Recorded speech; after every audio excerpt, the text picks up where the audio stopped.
dreaded lash shed. So, about twice a year, everyone sheds their lashes. Apparently, it was autumn and spring, but now that I've been lashing for about 2 years, I'm finding it's more summer, winter. Last summer was a freaking nightmare.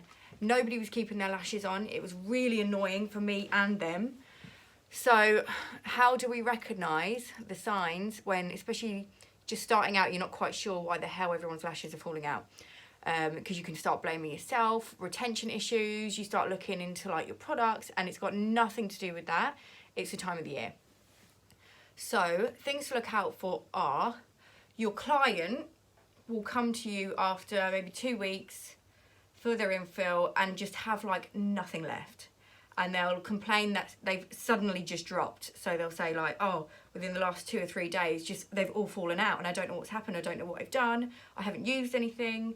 So, and then you'll have a little look through with your tweezers and you'll find that there are no eyelashes left, like literally none, just tiny little wispy baby bits all the way through.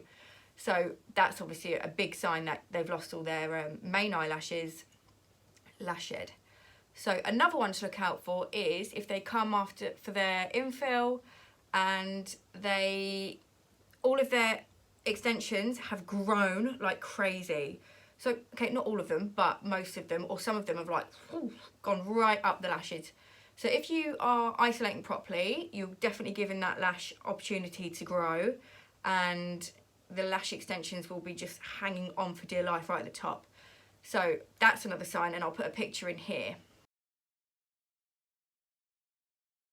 If they've grown and they haven't quite dropped out yet, but they've really grown up and you have to replace them, then that lash might only have maybe a week left or a few days left before it's going to go anyway. So you have to just let your client know, right, I've replaced maybe 6 or 7 really grown out ones.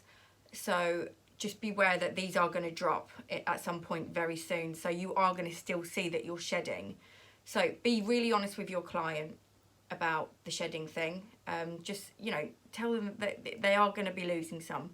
And another good thing to look out for is if they've got, say, normally really big strong lashes and it's just full of like these sort of tiny little ones, like little babies amongst the big ones. So here's another really good example.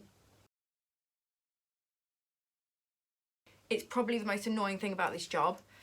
People just lose their hairs, and most people get over it pretty quick. So maybe like 2 fills worth, so 4 weeks, and then you're back to not having this problem.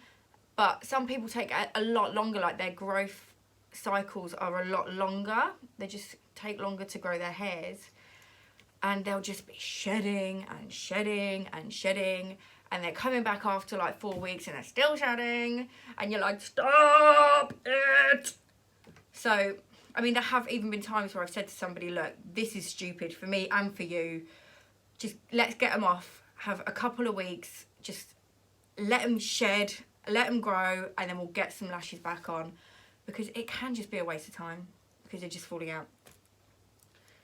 So if you weren't sure why at the moment, and at the moment we're in January, everyone's eyelashes are falling out, growing like crazy, you don't know what's going on, is it you, is it them? It's probably that they're shedding.